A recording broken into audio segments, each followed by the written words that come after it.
Uyu munsi turaganira ku bimenyetso 10 byakwereka ko ufite ibibyimba mu nda ibyara. Burya abagore benshi cyane cyane abagore barengeje imyaka 35 batarabyara bakunda kugira ikibazo cyo kugira ibibyimba mu nda ibyara. Ibyo bibyimba rero burya iyo bitavuwe biba bishobora no gutera ibindi byago birimo nk'ubugumba cyangwa se kuba hashobora kuziramo kanseri, ku buryo usanga nyine bikwiye ko wabyivuza. Abantu benshi burya bashobora kugendana nabyo batari bamenya ko bafite ibyo bibyimba, nubwo bwose bitangira ari ibibyimba bidashobora kubyara kanseri cyangwa se atari kanseri, ariko muri rusange hari igihe bishobora kubyara kanseri. Nk'ubu ngubu inyigo zitandukanye zigenda zigaragaza ko byibuze abagore bari hagati ya 70 kugeza kuri 80% by'abagore bari mu myaka 50 baba bafite bino bibyimba cyangwa se baba barigeze kubirwara mu buzima bwabo. Abenshi muri bo ntabwo baba babizi, ndetse usanga akenshi babimenya ari uko byatangiye kubagiraho izindi ngaruka, kuko buriya biriya bibyimba bitangira bikiri bito cyane bikagenda bikura ku buryo bitangira bikiri bito ku buryo uba utabyumva, ariko uramutse witse ku bimenyetso bigenda bigaragazwa cyangwa se bigaragara ku mubiri wawe, ushobora kumenya ko ufite ibibyimba mu nda ibyara, bityo ugafata umwanzuro wo kubyisuzumisha ndetse no kubyivuza hakiri kare. Ku musozi wa kino kiganiro turakubwira uburyo butandukanye bino bibyimba byo mu nda ibyara bivugwa ndetse n'uburyo abaganga bashobora kukuvura mu gihe bigusanganye.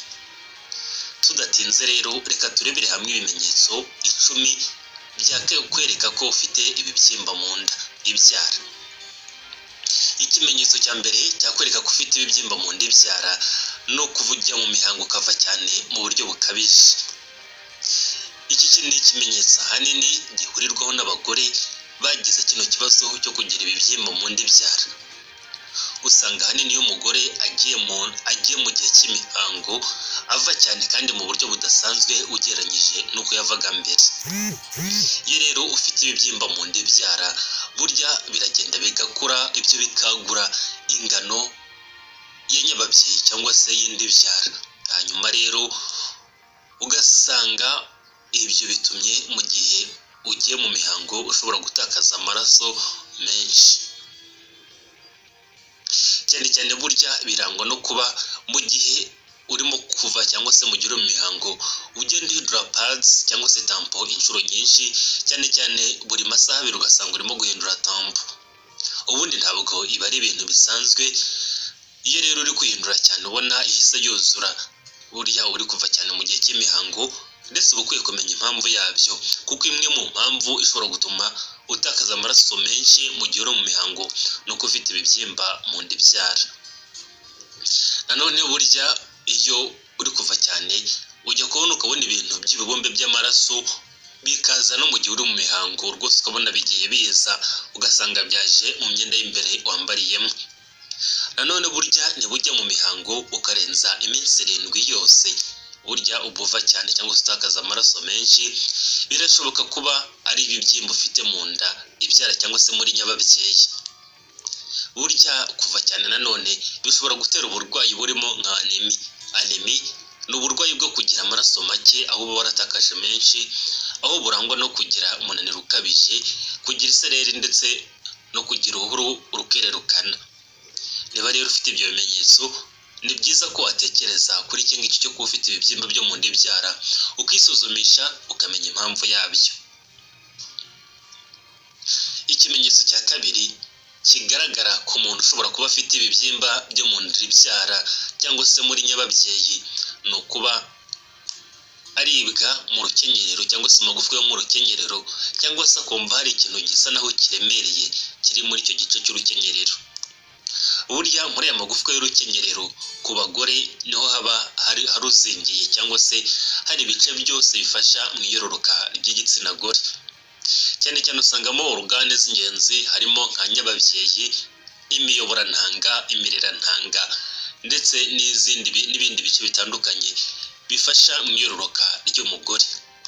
Iyo rero ufite ibibyimba mu nda ibyara cyangwa se muri nyababyeyi, ugitangira kugira ibimenyetso byo kuribwa muri icyo gice, ndetse ahanini ujya ukumva bisa naho hari ikintu gisa naho kirimo muri iyo nda yo hasi ibyara cyangwa se ngaho mu magufi y'urukenyerero, ukumva harimo ikintu gisa naho kiri gupuresha kimeze nka presiyo kirimo cyangwa se nka puresha, ukumva nyine ni ikintu gisa naho kiremereye mu nda ibyara cyangwa se mu kiziba cyo hasi, nyine mu nda yo hasi mu kiziba cy'inda ukumva hasa naho hari ikintu kiremereye kirimo. Nanone ujya kumva ububabare ukumva buraje rwose mu gihe runaka, ukababara cyane mu buryo bukabije muri icyo gice ku buryo ushobora no kwicara nko mu gihe urimo gukora ikintu ukumva nyine uricaye bwa bubabare buraje bunyuzeho, ukumva ikintu kiragufashe mu buryo butunguranye ariko bukaza kurangira. Nanone burya iyo uri mu mihango ufite ibibyimba byo mu nda ibyara cyangwa se muri nyababyeyi, ushobora kugira ububabare bukabije mu gihe uri mu mihango ndetse ukanatakaza n'amaraso menshi cyangwa se ukava cyane. Icyo nacyo ni ikimenyetso gihurirwaho n'abagore benshi bafite ibibazo by'ibibyimba mu nda ibyara cyangwa se muri nyababyeyi. Ikimenyetso cya gatatu cyakwereka ko ufite ibibyimba mu nda ibyara cyangwa se muri nyababyeyi ni ukwihagarika inshuro nyinshi.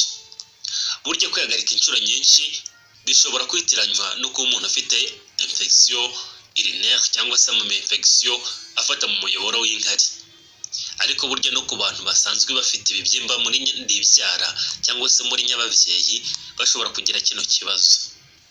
Burya iyo witegereje nyababyeyi ahantu iherereye hejuru gato y'uruhago, ndetse n'uwavuga ko byegeranye ariko uruhago nyine ruza mu gice cy'imbere, nyababyeyi ikaba inyuma y'uruhago.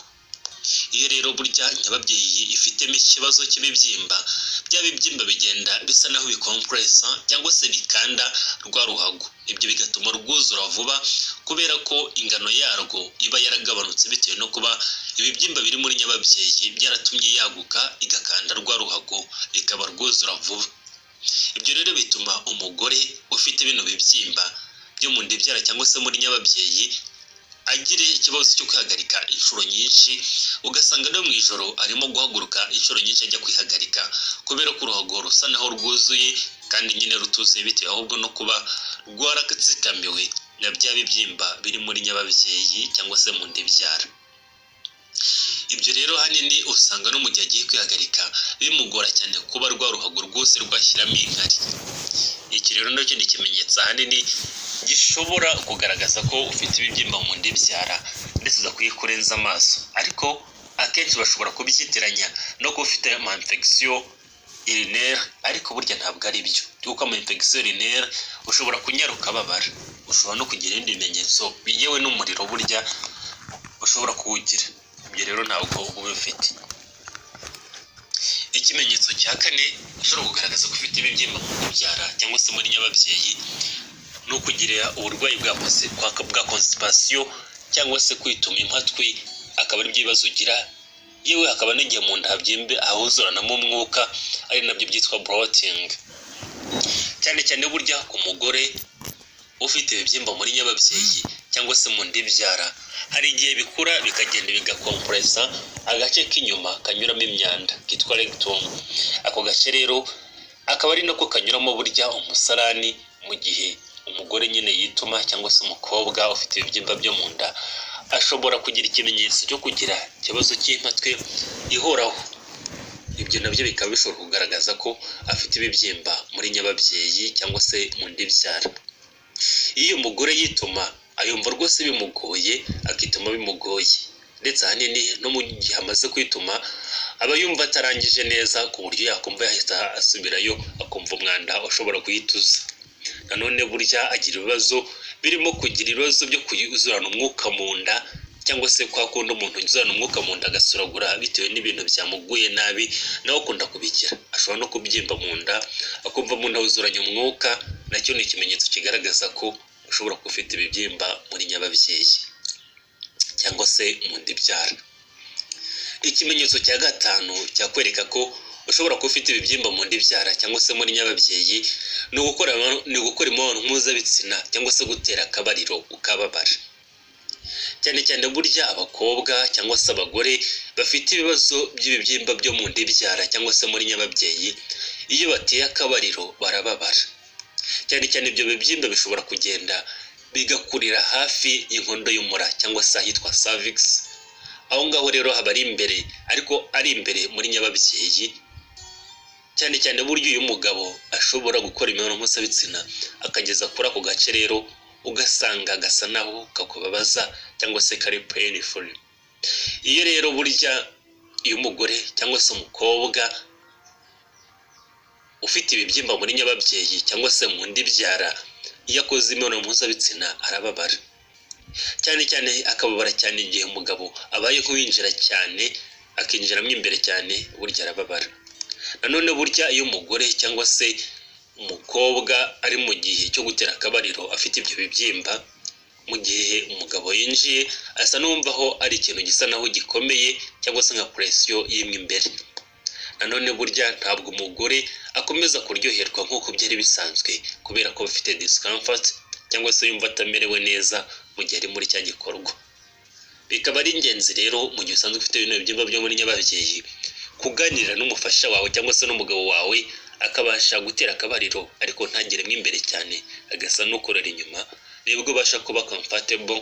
Ariko iyo yinjiye cyane urababara, ndetse icyo nacyo ni ikimenyetso. Ikimenyetso cya gatandatu cyakwereka ko ufite ibibyimba muri nyababyeyi cyangwa se mu ndibyara ni ukuribwa umugongo wo hasi. Umugongo wo hasi burya ushobora kugaragaza ko ufite ibibyimba muri nyababyeyi. Cyane cyane burya nyababyeyi cyangwa se uterus iherereye mu gice cyo hasi nyine kigana hasi mu rukenyerero cyangwa se mu nda yo hasi. Iyo rero ufite ibibyimba muri nyababyeyi, burya hari igihe bikura bikaba binini rwose ku buryo bishobora no kuruta umwana uri mu nda. Cyane cyane bino bibyimba bikaba bishobora kugenda bigakompresa cyangwa se bigakanda imyakura yumva yitwa nerves, cyane cyane y'uruti rw'umugongo wo hasi. Kino gihe rero umugore yumva aribwo umugongo wo hasi mu buryo bukabije, ariko ububabare bushobora kwiradiyo cyangwa se gukwirakwira bukagera mu rukenyerero, bikagera no mu maguru yo hasi, akumva nabwo hasa naho harimo ibinya cyangwa se hamubabaza. Ibimenyetso rero bishobora kwiyongera cyangwa se gukomera ko mu gihe umugore ahagaze cyangwa se yicaye akamara umwanya munini, ibyo bimenyetso bigenda birushaho kuba bibi. Buno bubabare rero bw'umugongo hasi ni ububabare bushobora kukurya cyane, cyangwa se ukumva umugongo usa naho wacitse ariko umugongo wo hasi nawo rero niwo ufite cyangwa se ufite icyo kimenyetso n'ibindi twakubwiye. Tekereza ku bibyimba byo muri nyababyeyi, dore ko burya no kumenya ko bifite biba byoroshye, ni ugukorerwa ikizamini cya ecography gusa. Ikimenyetso cya karindwi kigaragaza ko ushobora kuba ufite ibibyimba muri nyababyeyi cyangwa se mu ndibyara, ni ukuba inda yawe yarabyimbye nk'umuntu utwite kandi udatwite. Uburyo uko byaba ibyimba bigenda bikura bigenda bigaragazira inyuma aho umugore nyine inda ye ibyimba, ku buryo bishobora no kugaragara nk'umuntu utwite kandi rwose adatwite. Navuze ko biriya bibyimba bishobora gukura bikaba bishobora no kuruta umwana washoboraga kubyara cyangwa se wabyaye, ukabona rwose byo ni binini. Hari n'igihe biba birenze kimwe arega, ugasanga ni byinshi biri muri nyababyeyi cyangwa se mu ndibyara. Hano gihe rero umugore agira inda igakura rwose nk'umuntu utwite cyangwa se nk'inda irimo gukora nk'irimo umwana. Hanyuma rero nanone usanga ahanini umugore imyenda yambaraga itakimukwira neza bitewe no kuba mu nda ye yaragutse nk'umuntu utwite. Umugore nanone ajya kumva hasa naho hari ikintu gisa naho kigenda kibyimbira muri nyababyeyi. Ibyo rero nacyo ni ikimenyetso gishobora kugaragaza ko ufite ibibyimba byo muri nyababyeyi cyangwa se mu ndibyara. Ikimenyetso cya munane gishobora kugaragaza ko ufite ibibyimba muri nyababyeyi cyangwa se mu ndibyara, ni ukuba ushobora kugira ibibazo by'ubugumba cyangwa se watwita inda ikagira ibibazo. Cyane cyane burya ibibyimba byo muri nyababyeyi ahanini iyo bikiri bito ntabwo bishobora gutuma udasama. Rwose hari n'igihe umwana akuriramo akabikuriramo akazajya n'igihe cyo kuvuka akibirimo bitewe n'ingano yabyo, ndetse akanavuka ariko nyine bikaza ngombwa ko bibagwa. Ariko bino bibyimba hari igihe bitera ikibazo, birimo nko kuba byagutera ikibazo cy'ubugumba, aho bigenda bikaboroka cyangwa se bigafunga imiyoborananga cyangwa se ibyitwa fallopian tubes, ugasanga intangangabo ntabwo zigera neza ku igi ry'umugore cyangwa se ku ntangangore, ugasanga nyine umuntu yagize ibibazo by'ubugumba. Nanone burya umugore ufite kino kibazo cy'ibibyimba byo muri nyababyeyi ishobora kugira ikibazo, ugasanga nyine imiterere yayo yarahindutse ku buryo igi ridashobora gufatamo ngo ribashe gukuriramo, implantation muri make ikaba itaba. Nanone burya iyo utwite ufite bino bibyimba byo mu nda, haba hari ibyago byinshi ko iriya nda ushobora kuvamo, ushobora kubyara umwana utagejeje igihe, cyangwa se ukabyara bakubaze, ukaba utasunika umwana ngo mubyare neza bikunde. Iyo rero burya ni izo ngaruka mbi ahanini zo kuba ufite ibibyimba byo muri nyababyeyi cyangwa se mu nda ibyara. Ikimenyetso cya 9 gishobora kugaragaza ko ufite ibibyimba mu nda ibyara cyangwa se muri nyababyeyi ni ukuba uburyo wajyaga mu mihango bihindagurika, ugatangira kuba irregulier cyangwa se ukagira imihango iri prolonge kandi byaragendaga neza mbere. Uretse kuva cyane nk'uko twabivuze, ariko burya ibibyimba byo muri nyababyeyi cyangwa se mu nda ibyara bishobora gutera ibibazo birimo nko kujya mu mihango nabi, cyane cyane burya na cycle yawe ikaba ishobora kuba disrupted cyangwa se kuza nabi igahinduka.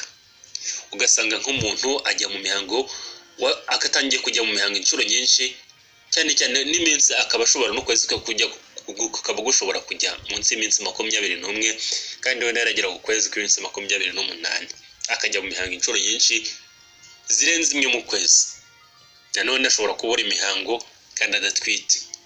Umugore cyangwa se umukobwa ufite ibibyimba byo mu nda ibyara cyangwa se muri nyababyeyi ashobora kugira ibibazo birimo nko kuba ashobora gutakaza uturaso duke cyangwa se akava cyane mu gihe ari mu mihango.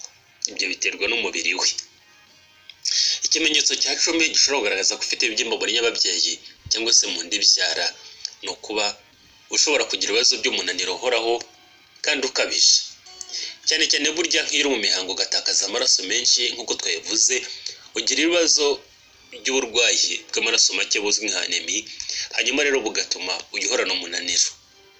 Cyane cyane ushobora kugira n'ibindi bimenyetso birimo nko guhumeka mu buryo bukugoye, cyane cyane nko mu gihe ukoze akantu gatoya.